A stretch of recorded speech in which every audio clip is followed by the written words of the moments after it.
Okay, so thanks everyone for attending to this talk. My name is Juan Calderon Bustillo, and I am a Marie Curie researcher at the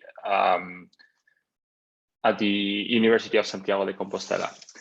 I am a gravitational wave data analyst, and I work also within the LIGO scientific collaboration. And the work I want to discuss today is about comparing some of the observations of gravitational waves from LIGO and Virgo to alternative scenarios invoking the existence of exotic objects known as bosonic stars. So before diving into the actual study, let me recap how a gravitational wave, a typical gravitational wave from LIGO and Virgo looks like. This can be usually divided in three stages that are observable in the signal. The first one is the inspiral stage, in which the two objects are inspiraling around each other slowly as the orbit shrinks down and accelerates. And this is characterized by this slowly growing in amplitude and frequency signal. After the inspiral, we have the merger stage, in which the two objects collide. They emit this burst of gravitational waves, and then they form a distorted black hole that then settles down to a final shape through the ring down stage. So all of the LIGO and Virgo observations, or most of them, are consistent with this, let's say, vanilla morphology. The presence of the inspiral in the signal is very important because it allows us to understand in quite some detail what happened before the actual merger, and this can be used to place quite strong bounds on what the masses and the different quantities that parameterize the spins are. And we always do this within the assumption that this orbit that took place was circular. And in fact, this has proven to be a safe assumption because there have been searches for eccentricity in several of the gravitational wave signals. And this has placed quite strong upper bounds on the possible eccentricity of this binary. So that assuming this vanilla scenario of a circular merger seems to be safe. But then a year ago, the LIGO Virgo collaborations published or announced the discovery of GW190521, which is this signal that you can see in this screen. On the top, I'm showing the white-end strain time series, whereas in the bottom, I'm showing the time frequency map. And you can see that there are two qualitative differences with respect to the vanilla morphology that I showed before. In the time domain, you can see that there is a lack of signal before the gravitational wave burst that corresponds to the merger, which means we are not, or we're barely observing the inspiral stage. And in the time frequency maps, you can see there is no chirp track. There is only a blob at around 60 hertz that corresponds to the actual merger. So what properties can be inferred from this signal, or what inferred from this signal by assuming this was the end of a circular binary? So the first of them is that the remnant is an intermediate mass black hole, and this is the first intermediate mass black hole that has ever been observed. So this kind of this could justify why we don't see a putative inspiral that may have happened, and it's because when the mass is very high, then the frequency of the signal is very low, so that of the inspiral is even lower, and our detectors are just deaf to it. They cannot observe it. The second consequence that one obtains is that the larger of these black holes within this circular merger assumption sits squarely on the peri-instability supernova gap, which is a mass range in which we do not expect to observe black holes born from supernovae. Also, within this circular scenario, and despite the spiral being barely observable, there is a mild signature for precession that can actually be parameterized via this chi-p parameter.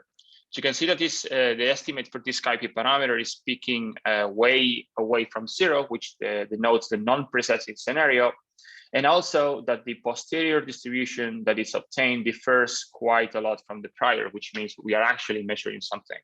So when one does a Bayesian inference and model selection, one can determine that the probability that this source was processing was 10 to 1, or around 10 to 1. But it turns out that we showed recently that for this kind of systems, the signature or an apparent signature of precession can be actually confused with the presence of eccentricity. And this is because both precession and eccentricity can modulate the signal and kind of kill it before merger. So an example you can see here, you can see the signal from a head-on collision in red. The peak at 60 Hertz corresponds to the merger emission. And you can see that there is a lack of power as frequency is lower than that, which would correspond to an in-spiral that is not present in the head-on collision case. But precession can actually mimic that via a modulation of the amplitude. So there is this trade-off between precession and eccentricity. So as a consequence, that there have been studies that have searched for eccentricity in 1905-21. The first one I want to discuss is that by Romero Shaw, in which they said, okay, let's remove precession from the problem and let's put some mild eccentricity. And they found out that the signal is saturating the levels of eccentricity that their model could achieve, which means that you may need more eccentricity to explain this signal if you neglect precession. In that sense, Gayafi et al. Compared the GW1905-21 signal to numerical simulations of highly precessing and highly eccentric binaries, and they actually found a good fit with this kind of simulations. There is also a recent study by Rosella Gamba and colleagues in which they compared the signal to the end of a dynamical capture in which the two black holes undergo several encounters before undergoing the final merger. And going up in levels of eccentricity, we recently tried to compare this 1905-21 signal to a head-on collision of black holes, motivated by the study I mentioned a minute ago. But we found that the fit was not possible, and it's because of two reasons.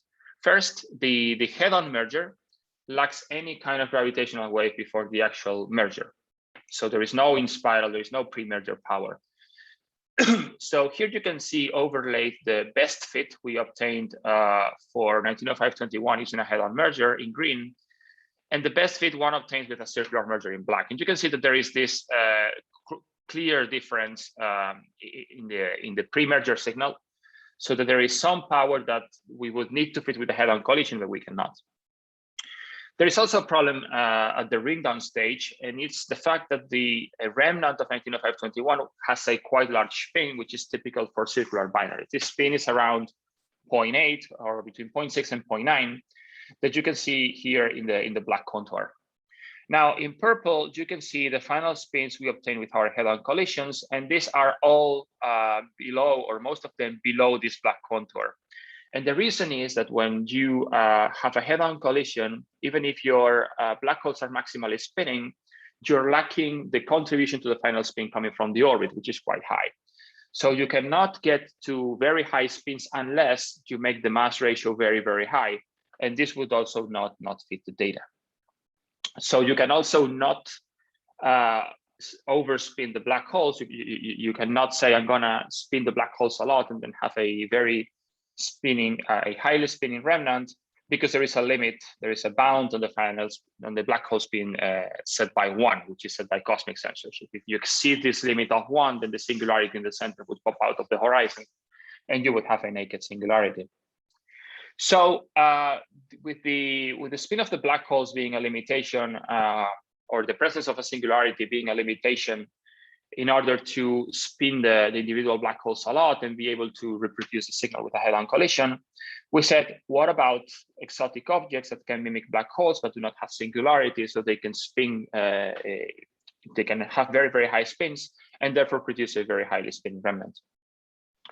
So it turned out that the group in Aveiro, where Carlos Herdeiro, Eugene Radu, and Nico Sanchez-Wall are, were performing simulations of so-called bosonic stars and more concretely Proca-stars. So bosonic stars are in general self-gravitating Bose-Einstein condensates, form of ultralight boson fields.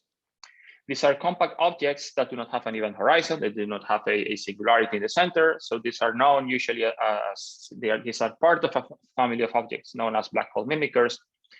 And very interestingly for us, they can have spins larger than 1. And they can produce, therefore, highly spinning remnants, even if they collide head-on. Now, they share all of the common parameters with black holes, like a mass, spin, inclination, and so on and so forth. But there are two new physics parameters that are going to determine the properties of the star. The first one is the oscillation frequency of the bosonic field, which is going to determine the compactness of the star, or in other words, how similar to a black hole it is. And the second is the mass of the ultralight boson that is making the star up. So this, together with the frequency, determines the maximum mass that the star can have before imploding into or collapsing into a black hole. Also, there is a fundamental thing in here which determines the stability of the star, which is the spin of the ultralight boson. So it has been shown that if you have a spinless ultralight boson, you cannot produce spinning stars that are actually stable. And that's not interesting for us because we need highly spinning stars. So such stable stars can be achieved with spin equals 1 bosons, which are also known. And this gives rise to so-called Proca-stars. So we're going to be talking about simulations of Proca-stars in the following. Now, boson stars in general and ultralight bosons, because of their properties, they are also regarded as very good candidates to form dark matter, which makes this kind of objects even more interesting. So just to recap, this is how a binary black hole or a black hole merger looks like. There is a pre-merger phase, which in this case is an inspiral. Then there is a deformed black hole that forms after the merger, and this rings down to its final shape. Now, in the case of the collision of two boson stars, we can actually talk about 4 stages. There is a whatever pre-merger stage, which may be an inspiral, maybe just 2 stars approaching in a straight line. But then once they merge, they form this hypermassive star. And this hypermassive star is going to emit a series of pulses. It's going to pulse before possibly collapsing into a black hole if it's compact enough. Now, these pulses can be separated in 2 cases. Let's say if the star is of low compactness or the spin is very, very high, it's going to survive for a long time, and it's going to emit this series of pulses that are going to allow us to distinguish the system from a black hole collision. If on the other hand, if the final star doesn't have a too high spin, let's say 0.6, 0.7, 0.8, like we have for 1905-21, then the final hypermassive star is going to collapse automatically or almost automatically to a black hole. So this kind of pulses are not going to be clear. So now let's dive into the comparison of 1905-21 to head-on mergers of Proca-stars. We produce a catalog of simulations to compare with, and these are divided into sets. The first set is a set of equal mass, equal spin collisions, in which we include the 2-0, the 2-2, and the 3-2 modes. Including the 2-0 is very important, unlike for circular mergers, because in these cases, both the 2-0 and the 2-2 mode are codominant in the signal, which means they have almost or equal amplitudes, but that doesn't mean you will observe both at every orientation, okay? And then we have a secondary set in which we fix the frequency of one of the stars to a given value, and then we vary the other one across a uniform grid. So this GIF is just showing the 2-2 mode of the emission as a function of the frequency of the stars, and you can see that the signal is varying smoothly with no sharp features appearing at any particular frequency.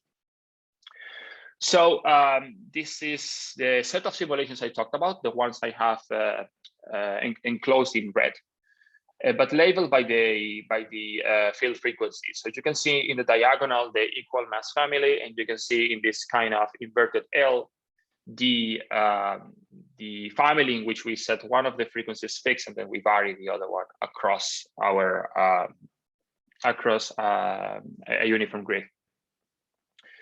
So diving into the parameters we obtain, first one, let's show. So by the way, we compare the signal to our simulations of Proca-stars via Bayesian, performing Bayesian inference via the typical match filtering. And then we can read posterior distributions for the possible parameters of the star. So first of all, let's focus on the total redshifted mass. And we can see that we obtain a mass of around 260 solar masses, whereas in the case of black holes or circular black holes collisions, we have 272. So this mass is actually slightly lower because a head-on collision is weaker. So it emits less gravitational waves than a circular merger, and therefore you need less initial mass to achieve the same final mass or the same final redshifted mass. And because of that as well, we need the source to be much, much closer to produce the same gravitational wave signal. So because of that reason, we obtain a distance which is around 10 times closer than the one obtained by LIGO and Virgo. The total redshifted mass that we obtain, the total final mass we obtain is therefore higher because the redshift is lower. And we are talking about a final black hole of around 230 solar masses, and unlike in the case of the LIGO-Virgo collaborations, where they obtain 150. In any case, the conclusion that the final object is an intermediate mass black hole, this is above 100 solar masses, it's safe. Now, you can infer whatever the parameters you want, but then you need to understand what of the two models you're comparing to is preferred. In this case, binary black holes or head-on collisions of Proca-stars, or also the head-on collision of black holes. So we perform Bayesian model selection, and you can see here in the right column the maximum value of the likelihood. This is the best value of the fit. And then on the middle column, the value of the Bayesian evidence for each of the models, which is a kind of average of this log likelihood across the whole parameter space that our model is spanning. So what you can see here is that the two models invoking Proca-stars are slightly preferred with respect to the circular binary black hole case. Actually, if you want to put this Bayesian, the ratio of this Bayesian evidence in terms of odds ratios, we would be talking about 2.5 to 1 for the equal mass case and around 7 to 1 for the unequal mass case with respect to the binary black hole case. The head-on collision of black holes is strongly discarded. Now, the problem here, or a thing I want to highlight here, is that every Bayesian model selection study invokes some prior knowledge on, or some prior assumptions on how your sources look like. And a very reasonable one that is very commonly used is that sources have to distribute uniformly in the universe, let's say in comoving volume. And this is going to favor, by default, loud sources, like in this case, binary black holes, because the farther away you go, the more likely you're to find a source. Now, if you try to remove this from the problem and you set a prior in distance that is uniform, this is unphysical, but it's going to remove the effect of the intrinsic loudness of the source, then we're talking about quite more serious preferences for the Proca-star scenario of 70 to 1 and 30 to 1 for our two families of Proca-stars. Now, why are the Proca-stars fitting a head-on collision of Proca-stars fitting the data, whereas the two black holes couldn't? Well, the first one is the one I discussed about the final spin. Now we have a highly spinning remnant, so that the final spin, final masses we obtain are sitting within the region predicted by the binary black hole models. So that's the way we fix, or the way we achieve a good fit in the ring-down stage. And then in the pre-merger stage, we didn't have with the black holes any emission before the actual two black holes actually collide when the collision is head-on. But remember that in the Proca-star case, the two Proca-stars merge, and then they form this hypermassive star that is going to last for a tiny, tiny time, emitting its own gravitational wave emission before imploding and ringing down. And this is what we have here in red. So this portion of the signal is actually being able to reproduce the early part of the signal. Now, what about the two new physics parameters? So we can measure, or we can find an estimate for the bosonic field frequency. And the bosonic field frequency itself does not give us too much. But when we combine it with the total mass of the star, then we can infer the boson mass. And we're obtaining something that has around 8.7 times to the minus 13 electron volts. I want to highlight from this value that this is kind of consistent with limits that have been placed for scalar bosons of spin 0. Now, in this case, we're talking about a complex boson, which I didn't mention, of spin 1. So while these numbers are numerically consistent, they cannot be compared face to face. And actually, I think there are no actual bounds for the mass of such boson masses. Now, we have enlarged, or we're in the process of enlarging our study now to compare the signal to more simulations of Proca-stars. And actually, we're trying to fit uniformly this space spanned by the two frequencies of the two stars. I can say that as of now, the maximum likelihood has increased a bit with respect to our original study. We have also added the 3-3 mode, which Capano et al. Mentioned that could be important for this kind of study, for this kind of signal, sorry. And the base factor has essentially stayed constant. And the value of the mass we are obtaining is consistent with the one I reported before. So the last thing one can discuss or measure when estimating the parameters of a Proca-star is what's the maximal mass you infer for these Proca-stars before imploding into black holes.